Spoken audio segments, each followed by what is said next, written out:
보는 역대상 11장에서 12장은요, 이스라엘의 왕권이 이 사울에서 다윗으로 이동하는 이야기들을 하고 있습니다. 이 이야기의 배경인 우리가 10장을 잠깐 살펴볼 필요가 있는데요, 이 10장에서는 이스라엘이 블레셋과의 큰 전투에서 패배하게 되고 사울 왕과 그의 아들들 세 왕자가 모두 죽게 되는 처참한 상황을 이야기해 주고 있습니다. 역대상 10장 8절 말씀인데요, 이튿날에 블레셋 사람들이 와서 죽임을 당한 자의 옷을 벗기다가 사울과 그의 아들들이 길보아 산에 엎드려졌음을 보고 사울 왕과 사울의 아들들 왕자들이 모두 길보아 산에서 죽게 됩니다. 이스라엘 백성들에게는 아주 끔찍한 충격적인 소식인 것이죠. 그런데 이 왕과 왕자가 죽었다는 이 소식보다 더 충격적인 소식이 있었습니다. 바로 무엇이었냐면 그들이 길보아 산에서 죽었다는 사실입니다. 이 사실이 정말 충격적이었죠. 왜냐하면요, 이스라엘 백성들에게 이 길보아 산은 굉장히 특별한 곳이었기 때문입니다.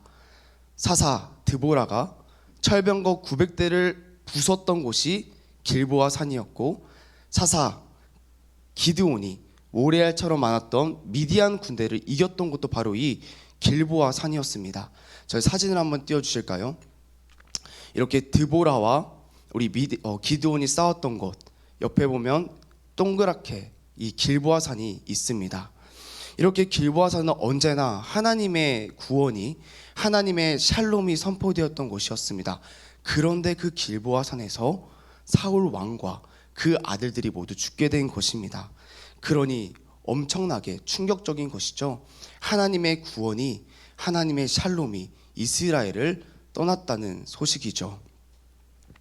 이 소식을 들은 이스라엘은 어떻게 반응했을까요? 사무엘상 31장 7절에서 이렇게 반응하는데요, 우리 7절을 함께 읽겠습니다. 시작. 골짜기 저쪽에 있는 이스라엘 사람과 요단 건너쪽에 있는 자들이 이스라엘 사람들이 도망한 것과 사울과 그의 아들들이 죽었음을 보고 성읍들을 버리고 도망하매 블레셋 사람들이 이르러 거기에서 사니라. 아멘. 이스라엘 백성들이 자기의 성읍과 기업을 버리고 도망치기 시작합니다.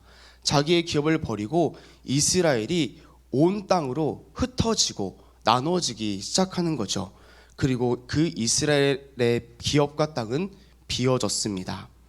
땅이 비어진 것처럼 이스라엘의 왕자도 비어졌습니다. 사울 왕이 죽고 이 왕의 자리가 비어 있는 거죠. 이를 사람들이 가만히 뒀을까요? 아니겠죠. 사울의 넷째 아들인 넷째 왕자 이스보셋과 군대 장관이었던 아브넬이 이 자리를 두고 서로 권력 다툼을 하기 시작합니다. 그야말로 이스라엘은 흩어지고 나눠지고 쪼개져서 서로 갈등하는 아주 혼란스러운 상황이었음을 오늘 10장이 말해주고 있는 것이죠. 그런데 그때에 그렇게 혼란스러운 상황에서 등장한 한 인물이 있었으니 그가 바로 다윗이었습니다. 정말 신기한 것은요, 언제 그랬냐는 듯이 이 다윗이 등장하자마자 온 이스라엘이 하나가 되기 시작한다는 겁니다. 오늘 역대상 11장 1절 말씀인데요, 우리 11장 1절 말씀을 함께 읽겠습니다. 시작. 온 이스라엘이 헤브론에 모여 다윗을 보고 이르되 우리는 왕의 가까운 혈족이니라. 아멘. 온 이스라엘이 다윗 앞에 모여 말하고 있는 것이죠. 당신이 우리의 왕이 됩니다. 온 이스라엘이 하나가 되었습니다. 각 지파의 용사들도요, 다윗을 돕겠다고 발벗고 나서기 시작하는 겁니다. 참 신기한 일이죠. 나눠지고 쪼개지고 흩어졌던 이스라엘이 다시 하나가 되기 시작합니다. 여기서 우리는 궁금해집니다. 어떻게 이스라엘이 다시 하나 될 수 있었을까요? 다윗의 뛰어난 성품, 그의 뛰어난 자질 때문인가? 오늘 우리가 이 하나됨의 비결이 궁금해지는 것이죠. 오늘 우리가 이 하나됨의 비결을 함께 집중해 보려고 합니다. 이 하나됨의 비결이 우리에게도 필요하기 때문이죠. 왜냐하면 우리의 삶 가운데서도 하나 되지 못해서 나눠지고 쪼개져서 겪는 고통들이 있기 때문입니다. 하나 되어야 할 가족이 나눠져서 고통스러울 때가 있습니다. 하나 되어야 할 교회가 찢어져서 서로 상처를 주기도 합니다. 하나 되어야 할 것이 하나 되지 못할 때 우리는 이스라엘처럼 무력해지고 서로 미워하며 서로 상처를 주는 모습만 남게 됩니다. 그래서 우리에게 이 하나됨의 비결이 필요합니다. 어떻게 하나 될 수 있을까요? 어떻게 하나님의 그 평강이 회복될 수 있을까요? 오늘 말씀을 통해 이 하나됨의 비결을 함께 발견하기를 소망합니다. 그 비결을 기대하며 오늘 본문인 11장과 12장을요 천천히 읽어나가기 시작하면요 은혜를 받기보다는 금세 눈과 머리가 아파옵니다. 왜냐하면 오늘 성경 본문의 많은 부분들을 용사들의 이름이 차지하고 있기 때문입니다. 12장으로 가시면 가세 지파의 용사들 그리고 베냐민 지파의 용사 누구누구 이름들로 가득 차 있습니다. 이 눈과 머리가 아파오는 거죠. 그러나 우리가 이 이름들을 한 번, 두 번, 세 번 읽다가 보면 우리는 이 11장, 12장의 구조를 발견하게 됩니다. 그 구조를 정리하면 이렇게 정리할 수가 있는데요. 우리 앞에 그 구조를 한번 띄워주시죠. 네, 이렇게 완벽한 대칭 구조로 마치 햄버거 모양, 샌드위치 모양의 이런 구조로 되어 있습니다. 이 구조에서요 가장 중요한 부분이 어디일까요? 샌드위치의 가장 중요한 거는 그 가운데 있는 패티죠. 그래서 이 X 부분, 빨간색 이 부분이 오늘 이 본문에서 가장 중요한 핵심을 담고 있습니다. 광야 요새에서 다윗에게 돌아온 용사들의 이야기에 이 하나됨의 비결이 담겨져 있는 것이죠. 그래서 오늘 이 본문을 중심으로 함께 살펴보고자 합니다. 다윗이 사울 왕을 피해 광야로 도망쳤습니다. 넓은 광야로 도망간 이 다윗을요 사울 왕이 포기했을까요? 안 했을까요? 포기하지 않습니다. 넓은 광야로 도망갔는데 절대로 포기하지 않는 겁니다. 대서양을 건너 태평양을 건너 인도양을 건너서라도 다윗이 가는 곳은 무조건 따라가서 무조건 잡으러 가는 것이 바로 이 사울 왕인 것이죠. 그래서 다윗을 사울은 매일매일 찾습니다. 사무엘상 23장 15절 말씀입니다. 사울이 매일 다윗을 찾았더라. 네, 다른 본문이네요. 네, 제가 다른 본문 찾은 것 같습니다. 사울이 매일 다윗을 찾습니다.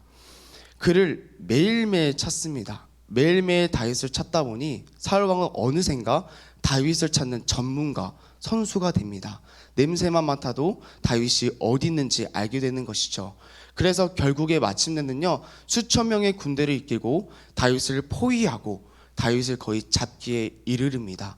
다윗의 숨통이 조여오기 시작합니다. 만약 성도님들이 다윗이 되신다면 하루라도 광야에서 잠을 편히 잘 수 있을까요? 없을까요? 잠을 잘 수가 없는 겁니다.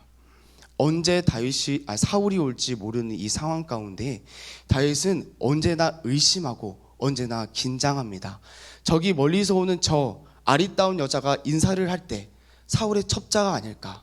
탐마트에서 계산을 할 때 저 아줌마가 이 석관중학교 있는 양요한 전도사가 사울의 첩자는 아닐까? 스파이는 아닐까? 언제나 의심을 하게 되는 겁니다. 그렇게 도망 다니던 어느 날 저 멀리서 한 무리의 군인들이 다윗에게 다가오기 시작합니다. 그들이 누구였을까요? 12장 16절인데요. 베냐민과 유다 자손 중에서 요새에 이르러 다윗에게 나오매. 누구였냐면 베냐민과 유다 지파의 병사들이 다윗에게 다가오고 있는 겁니다. 다윗이 우리가 당신을 돕고 싶습니다. 당신의 편이 되고 싶습니다. 반가운 일인 것 같습니다. 그런데 잠깐 생각해 보시죠. 베냐민 지파는요 누구의 지파일까요? 맞습니다. 바로 베냐민 지파는 사울 왕의 지파입니다. 왕족 지파, 왕과 가장 가까운 왕의 군대와 가장 긴밀한 지파가 오늘 다윗을 찾아온 겁니다. 어제까지만 해도 사울 왕 옆에 꼭 붙어서 너를 죽이겠다고 쫓아왔던 지파가 바로 이 베냐민 지파였습니다. 어제의 적이 오늘의 동지가 되고 싶다고 다윗을 찾아온 것이죠. 그러니 다윗 의심할까요? 의심 안 할까요? 당연히 의심이 되는 겁니다. 수상한 겁니다. 이상한 냄새가 나는 겁니다. 다윗은 만약에 자기가 안전하게 살기 위해서는 어떻게 하는 것이 가장 좋은 방법이겠습니까? 자신의 거처를 알게 된 그들을, 언제든지 사울에게 자신을 팔 수 있는 그들을 이 자리에서 죽이는 것, 없애는 것이 다윗이 자신의 목숨을 구할 수 있는 유일한 안전한 방법입니다. 다윗도 이것을 알고 있었습니다. 그래서 이들에게 다윗이 이렇게 말합니다. 오늘 17절인데요. 제가 읽겠습니다. 하반절입니다. 너희가 나를 속여 대적에게 넘기고자 하면 내 손에 불의함이 없으니 우리 조상들의 하나님이 감찰하시고 책망하시기를 원하노라 하매 아멘. 다윗이 말하는 거죠. 너희가 사울 왕의 지파가 아니냐, 너희가 언제든지 나를 사울 왕에게 팔 수 있는 것이 아니냐. 다윗이 그들을 의심합니다. 그들을 도저히 받아들일 수가 없습니다. 그들과 하나 될 수가 없는 겁니다. 불가능한 거죠. 너무나 이것은 당연한 일이었습니다. 다윗과 베냐민 지파 사이에 있는 이 간극을 무엇이 해결할 수 있을까요? 사울 왕으로부터 시작한 미움과 증오, 이들을 나눈 의심과 이 분노를 과연 누가 해결할 수 있을까요? 그 답이요, 오늘 18절에서 등장합니다. 우리 18절을 우리 함께 읽겠습니다. 우리 노란색 글씨 있습니다. 시작.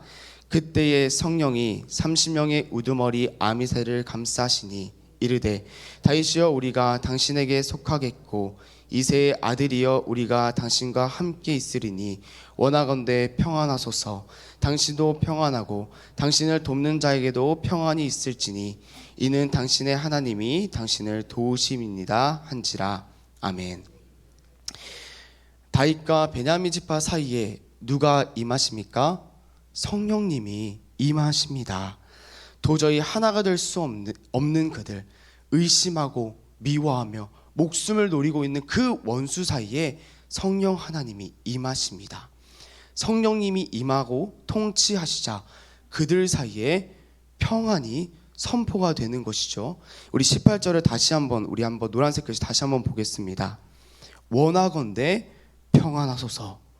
당신도 평안하고 당신과 함께 있는 자들도 샬롬, 평안하라. 오늘 다윗에게 평안이 선포됩니다. 이전에 다윗의 삶 가운데 평안이 없었거든요. 사울 왕 때문에 평안하지 않았거든요. 그에게 필요한 그 평강이 샬롬이 선포됩니다. 이스라엘 지파에게 필요했던 그 평강이 성령이 임하시자 선포되기 시작하는 것이죠. 그리고 나서 우리가 도저히 상상하지 못하는, 우리가 할 수 없는 일이 일어나기 시작합니다. 우리 18절 하반절인데요. 우리 함께 읽겠습니다. 시작. 다윗이 그들을 받아들여 군대 지휘관을 삼았더라. 아멘. 다윗이 베냐민 지파를 군대 지휘관으로 삼습니다. 그들을 총서부, 말달 사원, 언제나 죽여도 상관없는 자들로 여기는 것이 아니라 다윗의 모든 것을 나누는, 생명조차 나누는 군대 지휘관, 하나의 공동체, 하나의 생명으로, 하나의 이스라엘로 탄생하게 되는 것이죠. 성도 여러분, 누가 나눠진 것을 하나 되게 하십니까? 누가 미움과 증오, 우리의 분노와 의심으로 쪼개지고 나눠진 것을 하나로 합치십니까? 바로 성령님이십니다. 오직 성령이 통치하실 때에, 성령 하나님이 우리를 다스리실 때에 우리가 하나로 회복될 수가 있는 겁니다. 이스라엘은요, 언제나 대단한 사람을 기대했습니다. 이스라엘을 하나로 묶어줄 수 있는, 이스라엘을 하나로 회복시켜줄 수 있는 사람, 대단한 사람, 탁월한 사람을 기대했습니다. 그러나 그렇게 기대하고 고대했던 사울 왕은 실패했고, 오늘 본문에서 우리가 기대했던 다윗 왕조차도 의심하고 하나 될 수 없었습니다. 그러나 없었습니다. 이 하나됨의 비결이 사람의 탁월함에 있지 않다는 것이죠. 그러나 오직 성령이 임하실 때에, 성령이 통치하실 때에 우리가 하나 될 수 있고 하나로 회복될 수 있다고 오늘 성경이 분명히 말해주고 있는 겁니다. 성도 여러분, 우리의 삶 가운데서도 나눠진 것들이 있지 않습니까? 나눠지고 찢어져서 고통스러운 것들이 있습니다. 우리의 직장 가운데 나눠짐으로 우리에게 고통이 있습니다. 우리의 가정이 찢어짐으로 슬픔이 있습니다. 하나 되어야 할 교회가 나눠짐으로 상처가 있습니다. 그러니 지금이 우리가 성령님을 구할 때입니다. 우리가 성령님의 통치하심을 온전히 바랄 때입니다. 어떤 사람의 탁월함을 기대하는 것이 아니라, 사람의 무엇을 기대는 것이 아니라, 오직 십자가 위에서 원수된 모든 것들을 해결하신 그 그리스도의 영이신 성령이 우리를 통치하시기를, 성령이 우리를 주관하시기를 우리가 바라고 기대해야 되는 것입니다. 그때에 우리가 성령 안에서 하나 되고 서로를 섬기며 피차를 용서하는 하나가 되는 놀라운 역사가 일어나게 되는 것이죠. 그러니 오직 성령의 통치를 구하시는 성도님들 되시길 소망합니다. 나눠지고 찢어진 나의 마음에, 우리의 가정에, 직장의 교회에 성령이 통치하시기를 기도하시고 구하시길 소망합니다. 오늘 성령이 통치하시자 이스라엘이 하나로 뭉쳐지기 시작했습니다. 각 지파의 용사가 뭉쳐져서 하나의 커다란 군대가 되었습니다. 그 모습을 22절에서는 이렇게 말하고 있는데요, 우리 함께 읽겠습니다.